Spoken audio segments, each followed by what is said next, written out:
Student, आज मैं class 12th mathematics chapter number 3 की एक्सरसाइज 3.1 स्टार्ट करने जा रही हूँ, जिसमें हम डिस्कस करेंगे क्वेश्चन नंबर 1 से लेकर 4 तक। Now question number 1, in the matrix, आपके पास एक मैट्रिक्स गिवन है जिसके एलिमेंट है 2, 5, 19 माइनस 7, 35 माइनस 2, 5/2, 12, √3, 1 माइनस 5, 17। अब आपको इस क्वेश्चन को 3 पार्ट में सॉल्व करना है। राइट, नंबर 1 पूछा गया है the order of the matrix. Part 1 में आपको बताना है कि मैट्रिक्स का ऑर्डर क्या है। सेकेंड पार्ट में पूछा गया है द नंबर ऑफ एलिमेंट, इस मैट्रिक्स में कितने एलिमेंट्स हैं। थर्ड पार्ट में पूछा गया है the elements A13, A21, A33, A24, A23, ये सारे एलिमेंट आपको बताने हैं। Now solution part 1, the order of the matrix. मैंने आपको इंट्रोडक्शन में बताया था कि ऑर्डर कैसे निकलता है। जितनी रो और जितने कॉलम होते हैं उनको क्रॉस करके ऑर्डर बनता है। रो क्रॉस कॉलम जो होता है वही मैट्रिक्स का ऑर्डर होता है।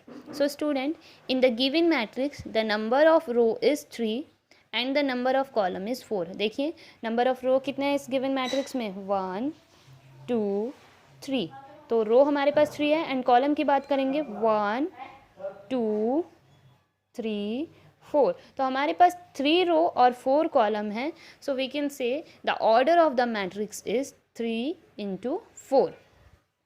Now second part, the number of elements. अब हमें बताना है कि इस मैट्रिक्स के अंदर कितने एलिमेंट्स हैं।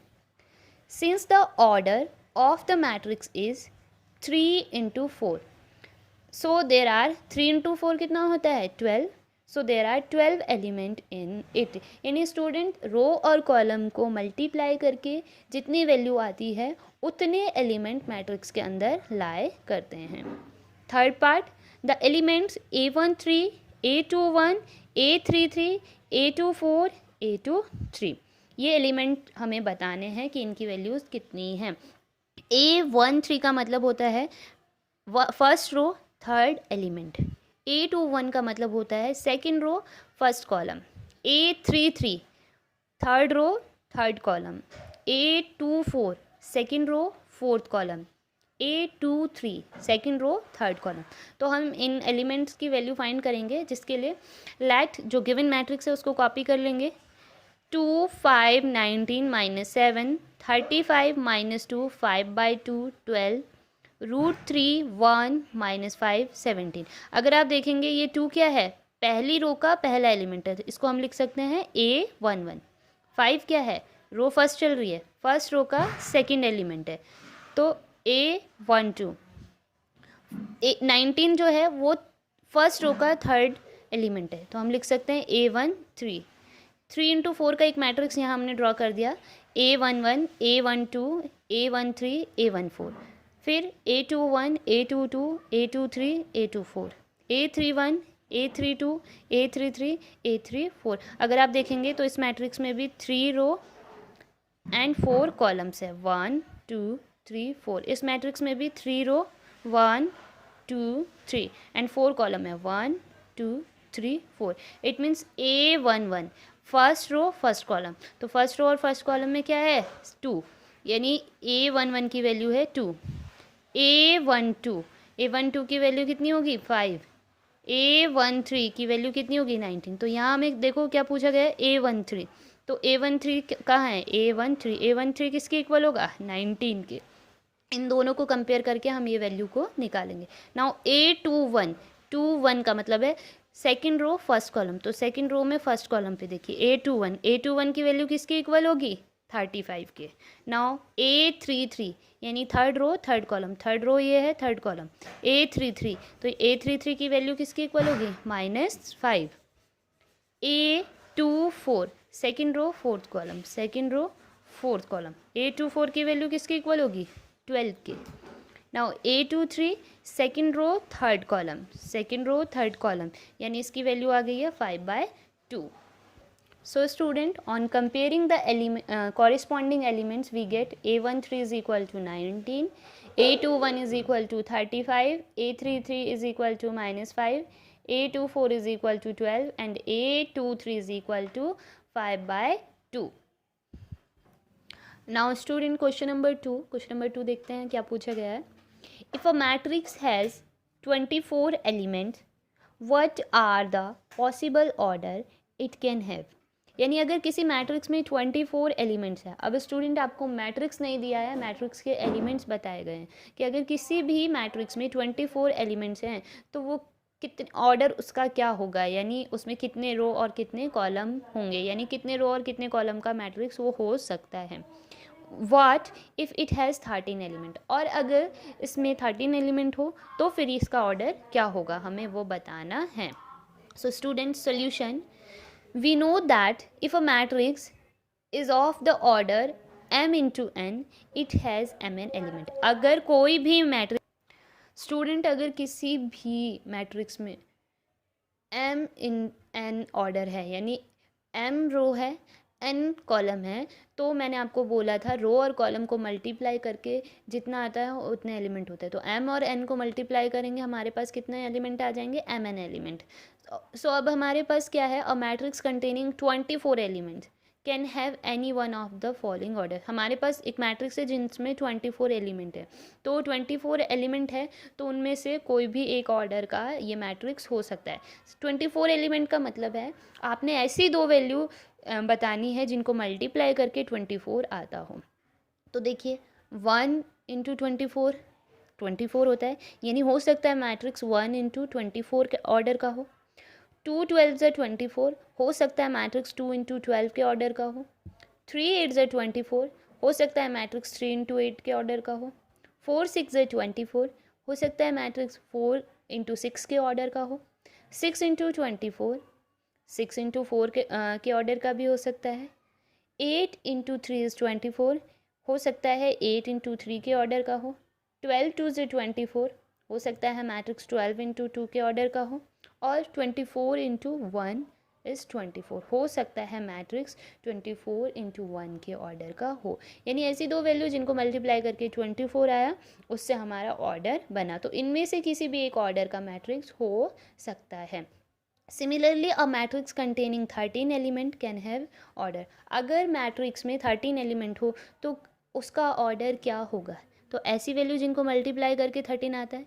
1 इंटू 13 इज़ 13, 13 इंटू 1 इज़ 13. तो हो सकता है मैट्रिक्स 1 इंटू 13 के ऑर्डर का हो या 13 इंटू 1 के ऑर्डर का हो. Now student question number 3, if a matrix has 18 elements, what are the possible orders it can have. What if it has 5 elements. Same to same question number 2 के जैसा ये क्वेश्चन नंबर 3 भी है, आप इसको इजीली करेंगे. इसमें पूछा गया है, बताया गया है कि अगर कोई भी मैट्रिक्स जिसमें 18 एलिमेंट हो तो उसका ऑर्डर क्या होगा, और अगर उस मैट्रिक्स में 5 एलिमेंट हो तो उसका ऑर्डर क्या होगा.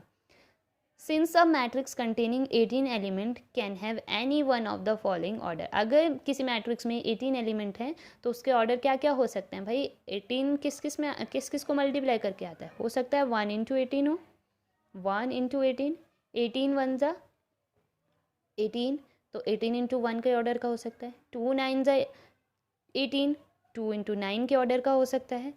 3 6 ज़ा 18, हो सकता है 3 इंटू 6 के ऑर्डर का हो. 6 इंटू 3 18, हो सकता है 6 इंटू 3 के ऑर्डर का हो.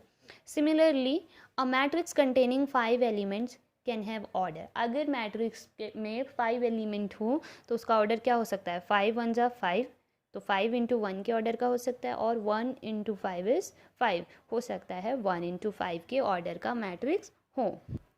Now student question number 4, construct 2 into 2 matrix is equal to aij whose elements are given by, first aij is equal to I plus j का whole square upon 2. second part aij is equal to I upon j. Third part aij is equal to I plus 2j का whole square upon 2. Student अब हम लोगों को एक ऐसे इनसे element निकालने हैं. हमारे पास ये क्वेश्चन गिवन है, इनकी हेल्प से हमें एलिमेंट निकालने हैं किसी मैट्रिक्स के, और 2 इंटू 2 का मैट्रिक्स हमें कंस्ट्रक्ट करना है. 2 इंटू 2 का मतलब है 2 रो एंड 2 कॉलम। तो देखिए स्टूडेंट, इसमें 3 पार्ट हैं। फर्स्ट पार्ट हम देख कर लेते हैं। A I J is equal to I plus J का whole square upon 2। First part में दिया गया है A I J is equal to I plus J का होल स्क्वायर अपॉन 2। इससे हमें 2 इंटू 2 का मैट्रिक्स कंस्ट्रक्ट करना है। The order of the given matrix is 2 into 2। जो हमें मैट्रिक्स बनाना है उसका ऑर्डर 2 इंटू 2 हमें गिवन है, यानी मैट्रिक्स इस फॉर्म का होना चाहिए। ए is equal to A11 A12 A21 A22, यानी उसमें 2 रो और 2 कॉलम होना चाहिए। इसका A11 का मतलब होता है first row first column, A12 का मतलब होता है first row second column, A21 का मतलब होता है second row first column, A22 का मतलब होता है सेकंड रो सेकंड कॉलम। तो इस क्वेश्चन की हेल्प से हम लोगों को ये A11 A12 A21 A22 element find करने हैं और 2 इंटू 2 का मैट्रिक्स बनाना है। So student, where Aij is equal to I plus J का whole square upon 2 it is given. To find A11 find करने के लिए हम लोगों को आई की प्लेस पर 1 पुट करना पड़ेगा एंड जे की प्लेस पर 1 पुट करना पड़ेगा, तभी हमारे पास A11 निकलेगा। सो इस क्वेश्चन में जहाँ आपको आई दिख रहा है वहाँ 1 पुट कर दीजिए और जहाँ जे दिख रहा है वहाँ भी 1 पुट कर दीजिए। देखिए आई की प्लेस पर 1 रखेंगे, जे की प्लेस पर 1 रखेंगे तो क्या बन जाएगा, A11 इज इक्वल टू आई की प्लेस पर 1 रखेंगे प्लस जे की प्लेस पर 1 रखेंगे तो 1 + 1 का होल स्क्वायर अपॉन 2। 1 + 1 इज़ 2, 2 का होल स्क्वायर अपॉन 2, 2 2 ज़ा 4, 4 अपॉन 2। अब 2 से इसको कट कर देंगे, 2 2 ज़ा 4 इज इक्वल टू 2। तो A11 की वैल्यू हमारे पास आ गई है 2। सिमिलरली अगर हमें A12 फाइंड करना हो, A12 इसका कहने का मतलब है I1 है और J2 है। A12 का मतलब फर्स्ट रो सेकंड कॉलम, और हम रो और कॉलम को इस टर्म में डिनोट करते हैं आई करता है हमारा रो को डिनोट एंड जे करता है कॉलम को। तो अगर हमें A12 फाइंड करना हो इट मीन्स आई की वैल्यू 1 पुट करनी है और जे की वैल्यू 2 पुट करनी है। इस इक्वेशन में आई की प्लेस पर 1 पुट कर दीजिए एंड जे की प्लेस पर 2 पुट कर दीजिए तो हमारे पास A12 की वैल्यू आ जाएगी। सो हमने आई की प्लेस पर 1 पुट कर दिया और जे की प्लेस पर 2 पुट कर दिया, तो 1 + 2 का होल स्क्वायर अपॉन 2, 1 + 2 इज़ 3, 3 का स्क्वायर अपॉन 2, 3 का स्क्वायर 9 अपॉन 2। A12 की वैल्यू आ गई है 9 अपॉन 2। सिमिलरली अगर हमें A21 निकालना है, A21 का मतलब हमारा होता है कि आई की वैल्यू 2 रखनी है और जे की वैल्यू 1 रखनी है। गिवन क्वेश्चन में आई की प्लेस पर 2 रख दीजिए, जे की प्लेस पर 1 रख दीजिए, तो हमारे पास आंसर आ जाएगा 2 + 1 का होल स्क्वायर अपॉन 2। 2 + 1 इज़ 3, 3 का होल स्क्वायर अपॉन 2, 3 का होल स्क्वायर 9 अपॉन 2। तो A21 की वैल्यू आ गई हमारे पास 9 अपॉन 2। सिमिलरली अगर A22 निकालना हो, इसका मतलब आई की वैल्यू भी 2 रखेंगे उस गिवन क्वेश्चन में और जे की वैल्यू भी 2 रखेंगे। आई की प्लेस पर 2 रख दिया, जे की प्लेस पर 2 रख दिया, 2 + 2 का whole square upon 2। We know 2 + 2 is equal to 4, 4 का स्क्वायर अपॉन 2, 4 का स्क्वायर ओपन करेंगे 16 अपॉन 2 एंड 2 8 ज़ा 16। सो A22 की वैल्यू हमारे पास आ गई है 8। Hence the required matrix A is equal to A11 की वैल्यू थी 2, A12 की वैल्यू थी 9/2, A21 की वैल्यू हमारे पास 9/2 एंड A22 की वैल्यू 8। तो हमारे पास ये 2 इंटू 2 के ऑर्डर का एक मैट्रिक्स बन गया। सेकेंड पार्ट देख लेते हैं। सेकेंड पार्ट में भी हमें 2 इंटू 2 का मैट्रिक्स बनाना है, तो जिसे हम लिख सकते हैं A11 A12 A21 A22 2 × 2, where हमारे पास क्वेश्चन है Aij is equal to I upon J. इसकी हेल्प से हमें A11 A12 A21 and A22 को निकालना है। सो स्टूडेंट, अगर हमें A11 फाइंड करना हो तो हमें क्या करना पड़ेगा, आई को 1 पुट करना पड़ेगा एंड जे को भी 1 पुट करना पड़ेगा। तो इस इक्वेशन में, इस क्वेश्चन में जहाँ आई है वहाँ 1 पुट कर दीजिए, जहाँ जे है वहाँ भी 1 पुट कर दीजिए। तो आई 1 रखा है, जे 1 रखा है, A11 इज इक्वल टू आई की प्लेस पर भी 1 रख दिया, जे की प्लेस पर भी 1 रख दिया, 1 अपॉन 1 इज़ 1, यानी A11 की वैल्यू आ गई हमारे पास 1। सिमिलरली A12, अगर हमें A12 फाइंड करना है, इसका मतलब I की वैल्यू 1 और J की वैल्यू 2. सो I की वैल्यू 1 रख दिए, J की वैल्यू 2 रख दिए, सो इट इज़ 1/2. A12 की वैल्यू हमारे पास आ गई है 1/2. नाउ A21 कैलकुलेट करना है. इट मीन्स I की वैल्यू 2 है और J की वैल्यू 1 है. तो इसमें I की प्लेस पर 2 रख दीजिए, J की प्लेस पर 1 रख दीजिए. 2/1 इज़ 2. A21 की वैल्यू आ गई है 2. नाउ A22, अगर A22 को कैलकुलेट करना हो तो इट मीन्स I की वैल्यू भी 2 रखेंगे, J की वैल्यू भी 2 रखेंगे. तो 2/2 इज़ 1. तो A22 की वैल्यू आ गई हमारे पास 1.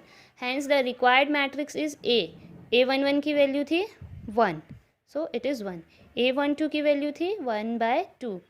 A21 की वैल्यू आई हमारे पास 2. A22 की वैल्यू आई है 1. Hence the required matrix is 1, 1/2, 2, 1. Answer. Student, मैं इसका थर्ड पार्ट आप खुद ट्राई करेंगे.